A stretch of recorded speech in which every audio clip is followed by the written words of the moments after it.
right, we have a very fantastic guest with us today. I'm going to let Jacqueline Lee introduce herself a little bit. So welcome to season 2 of Diversity NLs. And I can't wait to have a conversation with you. Thanks, Stephanie. Congrats, season 2. I've loved listening to all the episodes and hear from new folks and lots of folks that I know in this community. I'm Jacqueline Lee. I'm the CEO of PolyUnity, co-founder of a local women's peer group called Tequity. A mom with a blended family. We got 3 boys. I think that sums it up. Absolutely. So I'm a part of, I guess, a group is called Tequity Plus, and it's been going on for a couple of years. Tell us about how did that get started and what does it mean to you? Oh my gosh. It's a little over 2 years ago now. I was attending Innovation Week of the TechNL had put off, I think in the fall of 2021.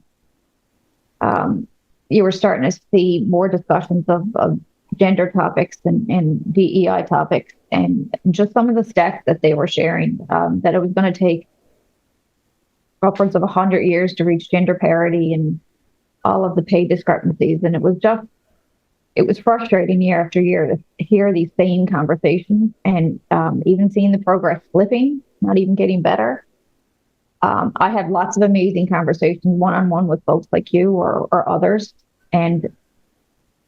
But it was just one-on-one. I was like, what if we can get a bunch of business leaders in a room together? Can we actually make some change, at least in our community? So, and Heather Stamp-Noons, she has been a business coach of mine and in my company, gosh, a lot, 7-8 years now. She's amazing as just a facilitator and a conversation starter. And then Wanda Tiller, who was working at Keene at the time, noticed that most of the enrollees in their tech programs that they had just launched were men. And she was really eager to get more gender representation in those courses. So the 3 of us came together and started a group. I think 18 of us came to the first meeting, including you. And now there's a community of over 350 ladies to just get together every month and have a chat. Pick a different topic to talk about. I am terrified every meeting of what can happen. And I'm pleasantly surprised every meeting that despite really difficult topics and maybe negative topics, the conversation is always so solution oriented and positive. So it's just, I know I leave feeling better than when I walked in every day, and it gives me the motivation sometimes to work through really tough challenges in my life and in the business. And I'm excited for the conversations we can have. Absolutely. There's been a lot of conversations, like a lot, right? And 23 of them. And sometimes, male allies have been there. Sometimes it's just, all those who identify as women are there. And it's really vulnerable topics on everything from, we've touched on racism, touched on like all sorts of things that impact us as humans that maybe we're not talking about in our workplaces to one another.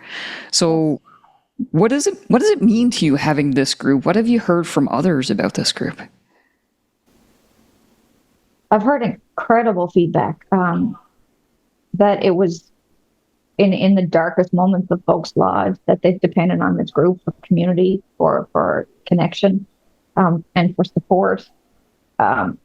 It's really cool every month when there's new folks that come in the door and they're like, I don't have to speak, right? And I just want to sit in the back and I just want to listen, and I'm not sure what this is. And we're just like, of course, come in, listen. And I mean, you've seen it yourself.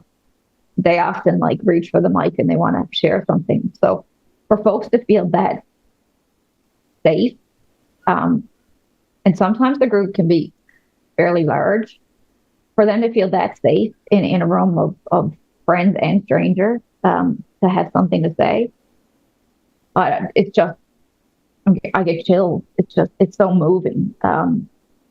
that they feel compelled to say when they were, because I've been that shy person. Oh, my new office. Anyway, I'm in the dark now. I've been that shy person without a voice. And even in these Tequity meetings, like I'm the note taker. I don't even often contribute that much. And there are no speakers or presentations or anything like that. It's just you pass the mic from one member to another with stories to share. And then you see them come back the next month and they're excited to have put something to use and to see a change. So they share stories where they've got raises, or they've asked for promotions, or they've asked for policy changes, or cripes, they've changed careers. I mean, one lady left the funeral industry after 12 years or something, and is now killing it as a customer success person. And I think she just attributed to the community that were supporting her, saying, like, it'll be okay, it'll be fine. And these folks, just if they have any regrets, it's that they didn't do those things sooner, that they hesitated. But it's really exciting to see them embrace the things that they're hearing and learning and want to apply it, and then excited to come back and share it.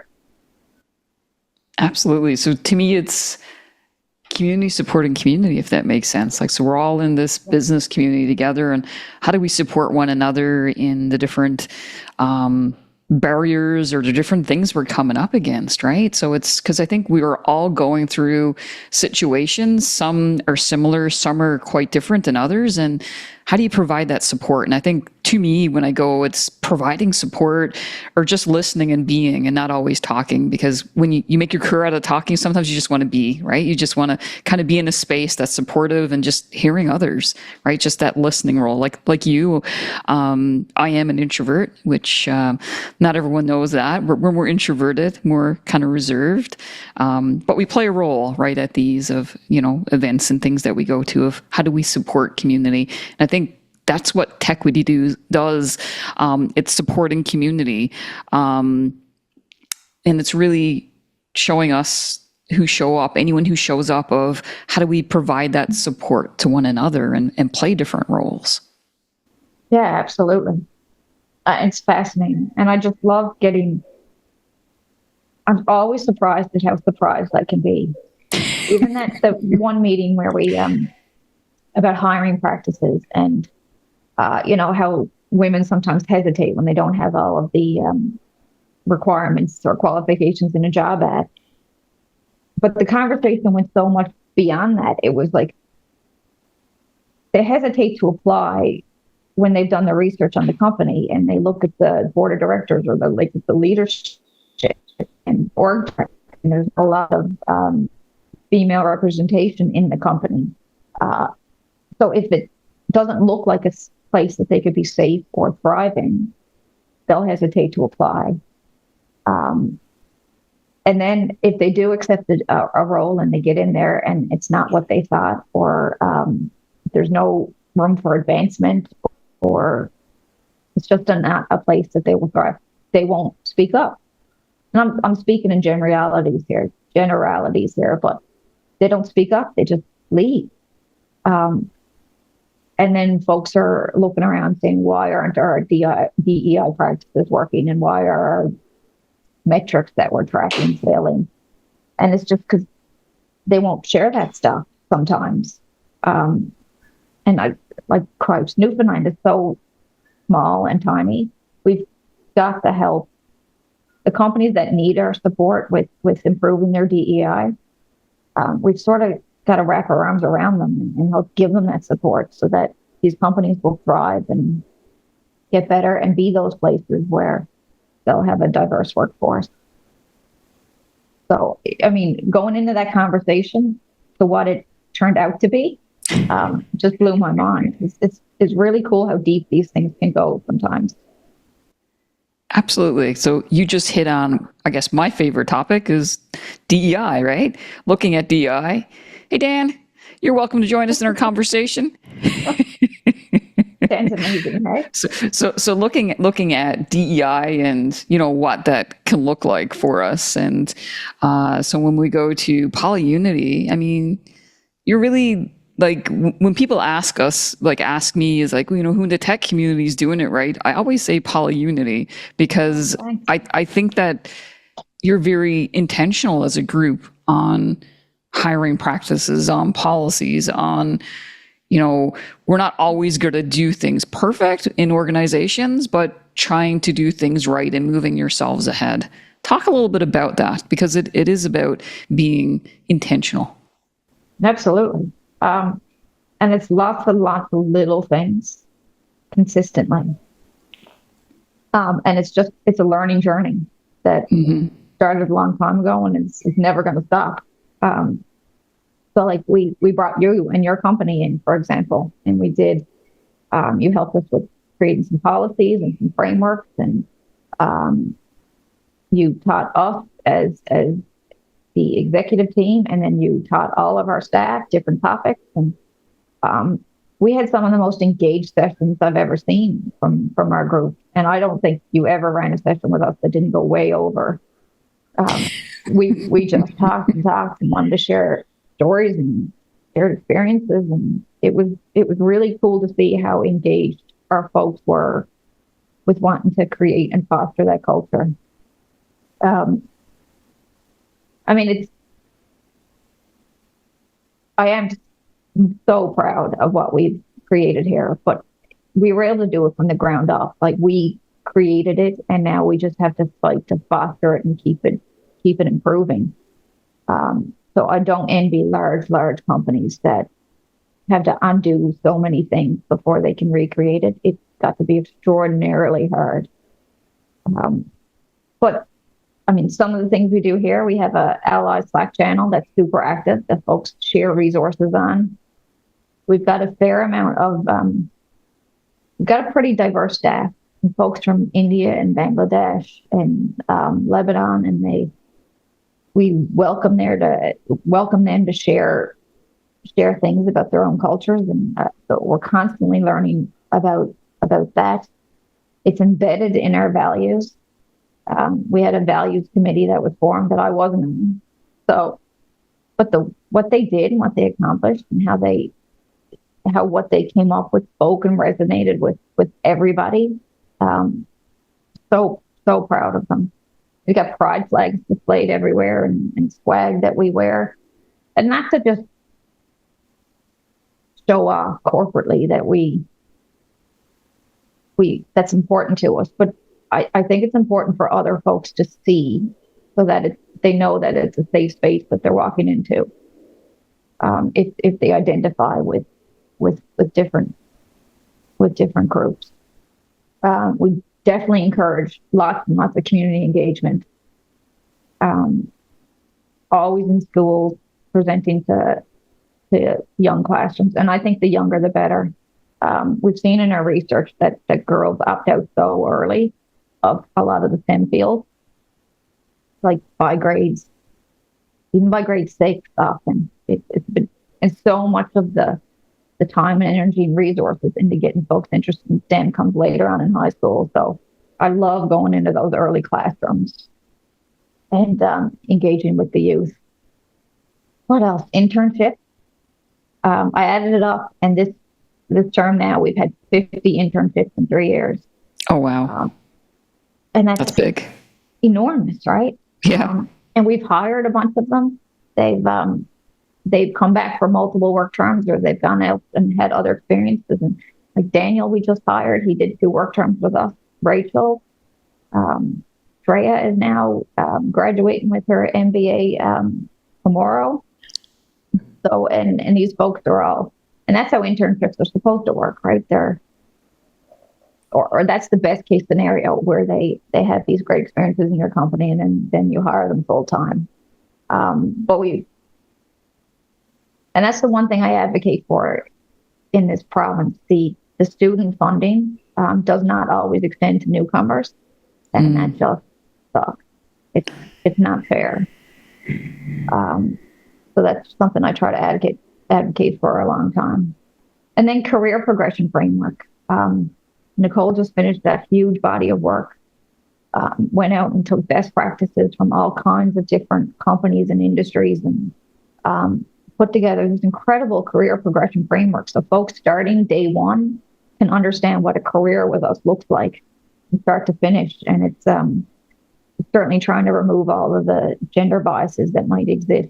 And that was our last equity session, right? Where women get promoted based on performance, and men often get promoted based on potential.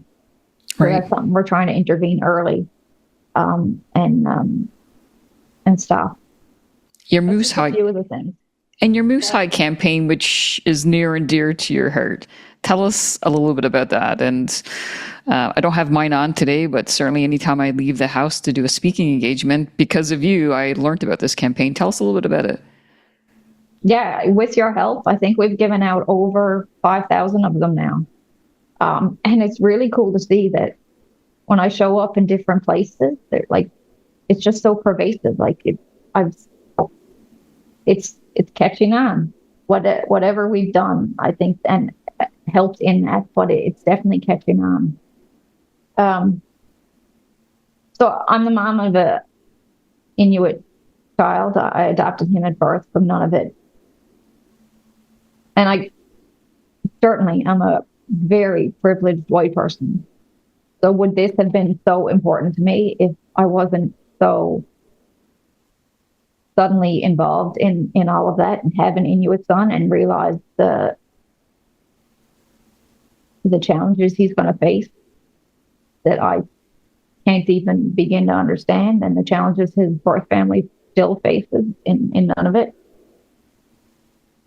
So, I mean, I question, would I even have cared about that if I hadn't adopted a son? So there's so many things to care about, right?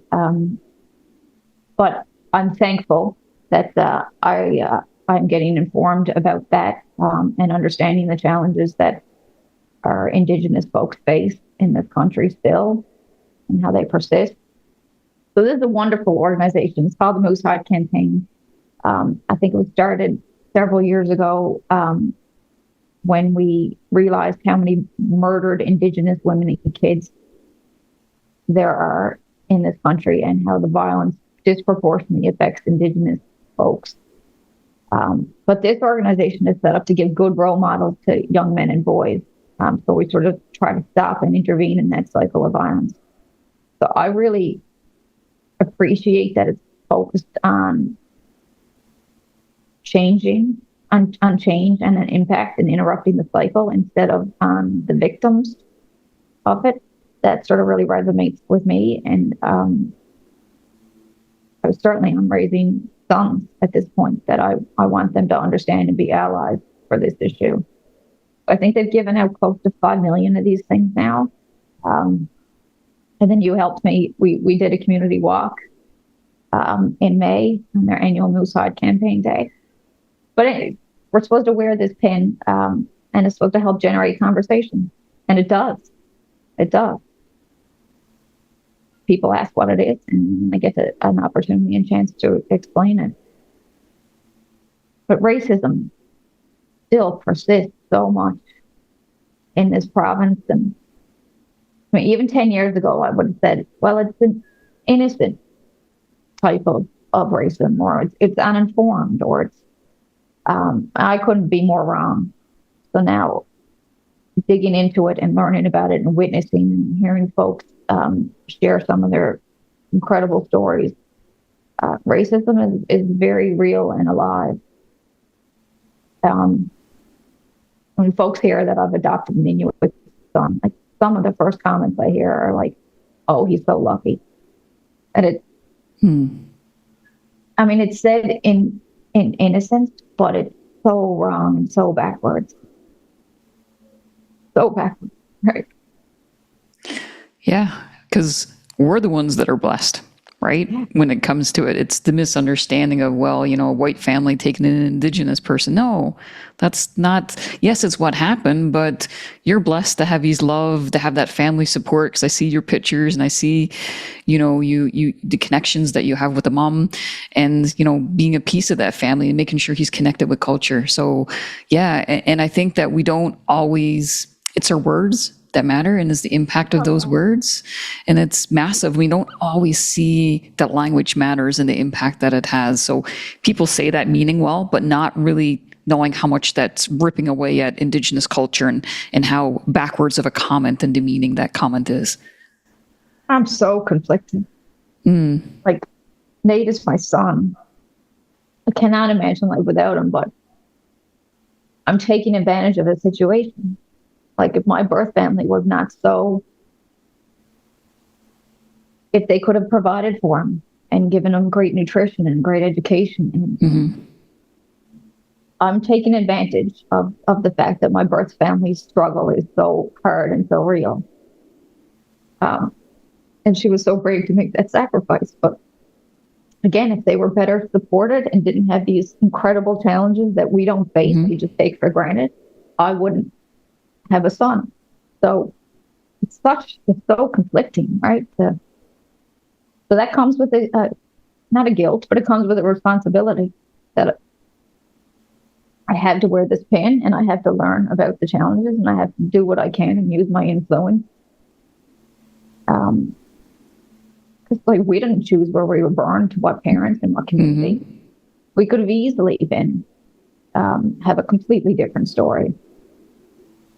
And yeah, it's hard, hey? It is, because privilege is one of those massive, I think, conversations and topics that, like you said, like we didn't choose, we weren't given that choice. We were born into the families that we were, with a hell of a lot of opportunities more than other folks. And, but the privilege that you have to provide the opportunity for Nate that his birth family didn't, and to still stay connected and to support Indigenous communities like you do, I think that's setting an example for him. So, good on you for, showing. And I struggle with this as a social worker, and having worked a little bit with Indigenous communities, and I have a whole lot of guilt of some of the things that I've done in the sake of being a social worker and following through with my code of ethics. And, I do hope that through conversations like this, that there's real change made and systems. I think we have systemic change that we need to make within Newfoundland and Labrador, within our cultures of, acknowledging that we've done wrong and we need to do better, right? And we need to sit with the, just sit with the stuff. I mean, it's not a good feeling when we know what we've done as generations and as people, in the sake of, like for me, for the sake of being a social worker, or, like what this looks like for us, And First Light here is amazing. They have incredible programming and they're so welcoming. I'm just in shock and awe when I attend their events. I mean, these folks get up and share incredible, painful, and vulnerable stories, and they do so with such bravery and courage. And what's missing, which should be there, is the anger. They just want to heal. They just want folks to understand, and they want the cycle to stop, and they want to be empowered to solve their own problems. And they definitely don't want handouts, but they want an equal shot at having a great life in this country. So it's so complicated. So we have so much to learn when we can listen. And I mean, we hear about the residential schools, and we're learning more and more horrible things and reading the history of it. But it still persists and exists today. Like, those survivors came home and they were ostracized by their own family, or they didn't feel welcome in their own families because, they had grown up in a white culture, and now they're going out and having children, but they lost their childhood. So they were never taught how to love or how to parent. And so the cycle persists over and over because now you have adults that don't have the skill to show love or to parent properly, having kids, and you see the alcohol abuse and the massive suicide rates and the joblessness. And it's, there's folks without hope and purpose. And we did that, right? So it's up to us to help them tell us, well, no, that's not even correct. I mean, it's up to us to learn and listen and make an impact. Definitely. It's so complicated. It is complicated. And I think that's the whole point of the truth and reconciliation is that not everyone believes in it. Some people, I guess, the way forward is they're taking the positive stance. Others, may not. And it's very an individualistic thing, I think, when it comes to our Indigenous folks that we have in, our beautiful province in Newfoundland and Labrador. And, how is it that we support? How is it that we work? And how is it that we help, right? And I think probably listening is one of those biggest pieces, listening to what is it that we can do and how do we help create that impact together when and if needed, providing that. I don't have all the answers for sure, but even in our school system now, when every reconciliation day, you're seeing more and more programming come out, and they're asked to wear their orange shirts. And like my son last year was the only Inuit child in his class.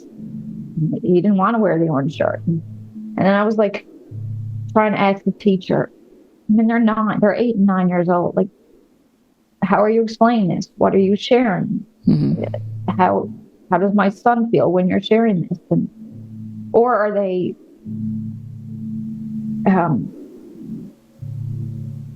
because I think in the younger and younger classrooms, they